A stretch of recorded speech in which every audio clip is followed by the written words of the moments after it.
कानून का रास्ता पकड़ा है, कानून सजा दे रहा है। अगर कानून भी रहेगा तो फिर हम न्याय करेंगे और आस-पास न्याय करेंगे। इसलिए कानून खत्म नहीं होना चाहिए, होना ही नहीं चाहिए, होने भी नहीं देंगे। ये आदिवासी तालियों से स्वागत। श्री रमेश जी नीनामा से आग्रह है, आप कमल जी महाराज का स्वागत करेंगे। श्री रमेश जी नीनामा, कमल जी महाराज का। श्री सुरेश भाई भूरिया बोरी टुकड़ी आप भी आए और श्री मोगाजी महाराज का स्वागत करेंगे। सुरेश भाई, साथ में हमारे राम सिंह जी डामोर पाटल घाटी आप भी आए, श्री हरि सिंह महाराज का आप स्वागत करेंगे। राम सिंह जी, मेघजी भाई अमलियारा आप भी आए, श्री पूना जी महाराज का स्वागत करेंगे। अनिल सिंह भाई, राम सिंह,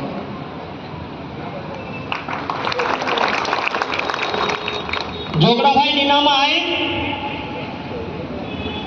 वर्षित जी गरवाल का स्वागत करेंगे। जोगड़ा भाई,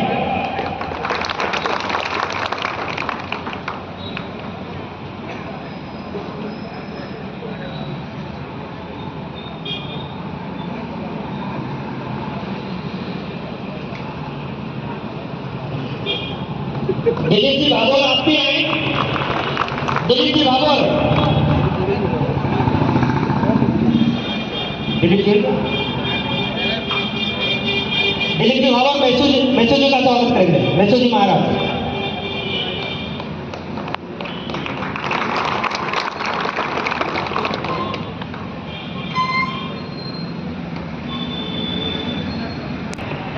जो अवैध मूर्तियां हैं उनसे कैसे लड़ना, उनको कैसे मुंहतोड़ जवाब देना, उसकी हमें आज इस आदिवासी समाज सुधार संघ के बैनर तले प्रेरणा मिलने वाली है। अब मैं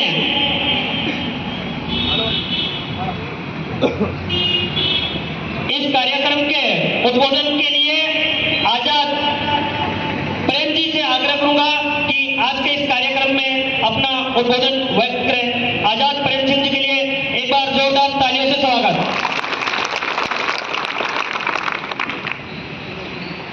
भारत माता की, भारत माता की जयकारा वीर बजरंगी, जयकारा वीर बजरंगी।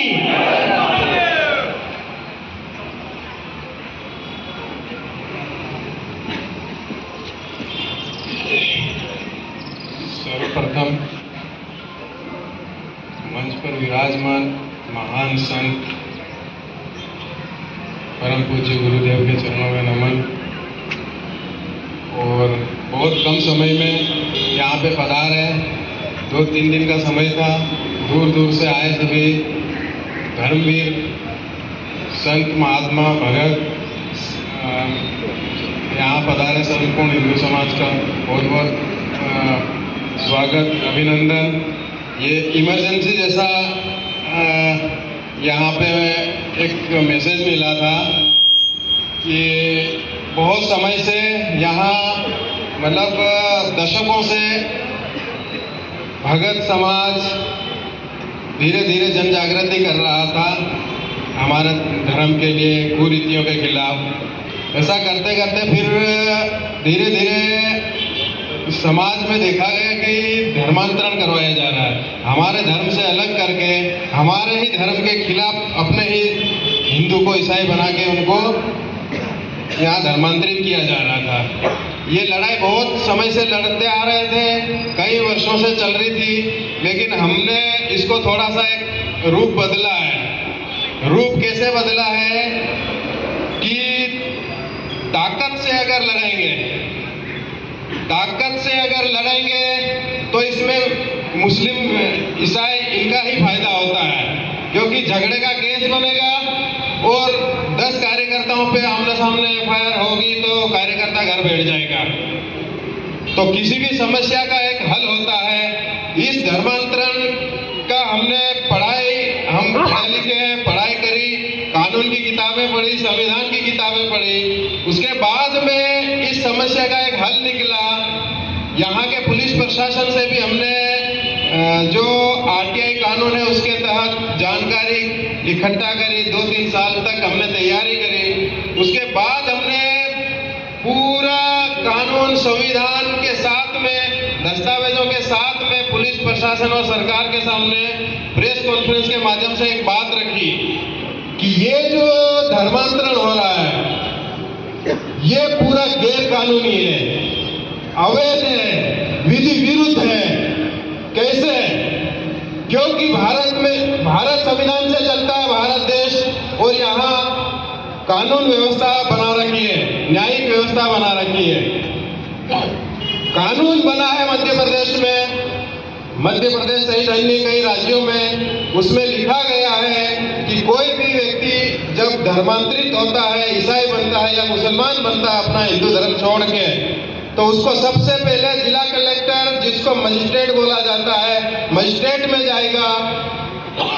मजिस्ट्रेट में एक आवेदन पेश करेगा कि मैं मध्य प्रदेश के जो कानून के अनुसार स्वेच्छा से ईसाई बनना चाहता हूं या मुसलमान बनना चाहता हूं, तो मैं एक डिक्लेरेशन आवेदन दूंगा।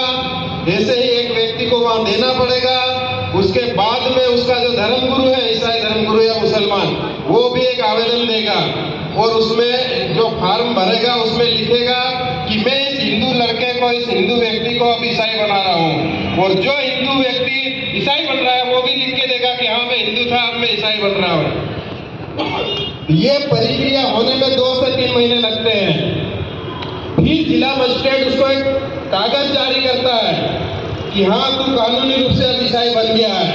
वो रिकॉर्ड में आ जाता है, जो जनसंख्या रिकॉर्ड में रहती है हर जिले में, उस रिकॉर्ड में शामिल होगा। यहाँ पे आदिवासी कितने हैं, ईसाई कितने हैं, मुसलमान कितने, उस रिकॉर्ड में शामिल होगा। और धर्मांतरण की सूचीबद्ध हो जाएगी कि हाँ इस व्यक्ति ने आवेदन दिया, इसके धर्मगुरु ने भी आवेदन दिया है, पादरी ने, अब ये कानूनी रूप से ईसाई हो गया है। जैसे ही ये सर्टिफिकेट मजिस्ट्रेट जारी करता है तो उसमें स्पष्ट एक चीज होती है, सबसे पहला क्या होगा, वो ईसाई सूची में शामिल कर दिया जाता है। उसी वक्त उसको एसटी सूची से हटाया जाता है। ये ऑटोमेटिक प्रक्रिया है। जब आपको ईसाई का सर्टिफिकेट जारी होगा तो आपका एसटी का निरस्त होगा। एक आदमी के 2 सर्टिफिकेट नहीं बनते हैं। ये भारत देश की व्यवस्था है। एक आदमी ईसाई भी होता है और मुसलमान भी होता है, हिंदू भी होता है, ऐसा नहीं होता है। या तो हिंदू होगा या ईसाई होगा या मुसलमान होगा। तो ईसाई होते ही उसको ईसाई सर्टिफिकेट में मजिस्ट्रेट देगा तो वो एसटी हिंदू सूची से आउट हो जाएगा, बाहर हो जाएगा। इसीलिए इन्होंने क्या किया, मजिस्ट्रेट को आवेदन नहीं दिया। मैंने आरटीआई लगा के पूछा कलेक्टर कार्यालय में कि 1950 से आज तक कितने लोगों ने आवेदन दिया ईसाई बनने के लिए, कितने लोगों ने आवेदन दिया चर्च बनाने के लिए। तो जवाब आया लिखित में सील साइन लगा के कि अभी तक एक भी आवेदन किसी ने मजिस्ट्रेट में नहीं किया। ये जितने भी बने ये गैर कानूनी है, गैर कानूनी है। इसीलिए मोगाजी महाराज यहाँ बैठे हैं। पागलवा में एक केस बना धर्मांतरण का, कोर्ट ने उसको 5 साल की सजा, 1.25 लाख जुर्माना ठोका। क्यों ठोका? गैर कानूनी ईसाई बनाया जा रहा था और खुद भी गैर कानूनी ईसाई था वो पादरी। ये जिले में जितने भी चर्च है, पादरी है, ये सब विधि विरुद्ध है। मेरे पास सारे दस्तावेज है, एक एक दस्तावेज मैंने प्रशासन में दिए हैं, सरकार में दिए, अब सुप्रीम कोर्ट में देने जाएंगे। हमारी लड़ाई कानूनी रूप से है। मारना आता तो 2 दिन में पूरा जिला निपटा देते हैं, लेकिन मारेंगे नहीं। देश लोकतांत्रिक है, संविधान से चलता है, इसलिए हमने कंट्रोल कर रखा है। कोई बड़ी बात नहीं है किसी ईसाइयों को यहाँ से भगाना, लेकिन हम संविधान को मानते हैं, कानून को मानते हैं। इसीलिए हमने प्रशासन का रास्ता चुना, कोर्ट का रास्ता चुना और यहाँ आज तक 4-5 पादरियों को 5-5 साल की सजा करा दी।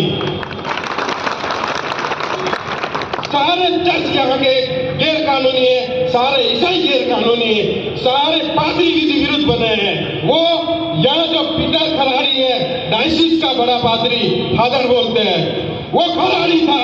पीटर किसने बनाया? पीटर तो आदिवासी नहीं होता है, ईसाई होता है। खराड़ी आदिवासी होता है। उस खराड़ी को पीटर बनाया। क्या मजिस्ट्रेट ने अनुमति ली? नहीं ली।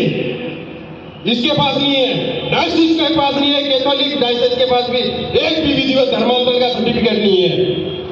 ये सारे गैर कानूनी है और इनका मकसद है हिंदू धर्म को नुकसान पहुंचाना, हिंदू धर्म के विरुद्ध माहौल तैयार करना और आदिवासी की संस्कृति, सभ्यता, आदिवासी का अस्तित्व मिटाना। यह मिशनरी का षड्यंत्र है। आप आदिवासी तब तक हो जब तक हिंदू धर्म के देवी देवताओं को पूजते हैं।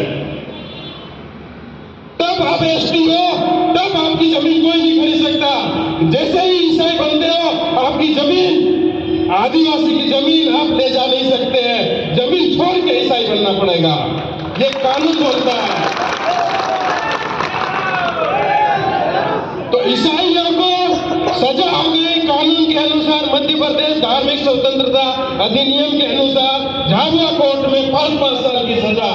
ये पूरे देश के ईसाई इकट्ठे होकर कहा गए हैं सुप्रीम कोर्ट। उसके पहले हाई कोर्ट गए थे मोड़ा में कार्यक्रम की अनुमति लेने। वहां जाके क्या बोलते हैं कि हम ईसाई हैं, हमको तो यहाँ पे कार्यक्रम नहीं करने दिया जा रहा है। भारत के संविधान में धार्मिक स्वतंत्रता का अधिकार है। हाई कोर्ट, सुप्रीम कोर्ट में ये बात रखते हैं जाके। लेकिन यहाँ कलेक्टर, एसडीएम ने लेटर जारी करे पूरे पादरियों को, तो सबने एफिडेविट दिया है जिला कलेक्टर को और लिखा है हम ईसाई नहीं है। मेरे पास सारी सत्यापित कॉपियां हैं इनकी। और हाई कोर्ट में जाके बोल रहे हैं हम ईसाई हैं। कोर्ट को गुमराह कर रहे हैं, पुलिस प्रशासन को गुमराह कर रहे हैं, सरकार को गुमराह कर रहे हैं, संविधान विरोधी काम कर रहे हैं, गैर कानूनी काम कर रहे हैं। हाई कोर्ट के बाद अब सुप्रीम कोर्ट में जाके ये बोल रहे हैं कि ये जो सजा हो रही है 5-5 साल की, इस कानून को खत्म किया जाए। इस कानून को, क्योंकि सजा हो रही है इसलिए मांग कर रहे हैं कि इस कानून को खत्म किया जाए। किसके ऊपर दबाव बना रहे? सरकारों के ऊपर, कोर्ट के माध्यम से नोटिस निकाल के। लेकिन हम यहाँ से सरकार को बोलना चाहते हैं, मध्य प्रदेश सरकार हो या केंद्र सरकार, ये जो धार्मिक स्वतंत्रता कानून अधिनियम बना है, ये आदिवासियों को बचा रहा है, ये हमारे धर्म को बचा रहा है, ये हमारी संस्कृति को बचा रहा है। इस कानून को निरस्त नहीं होने देंगे, चाहे कुछ भी हो जाए।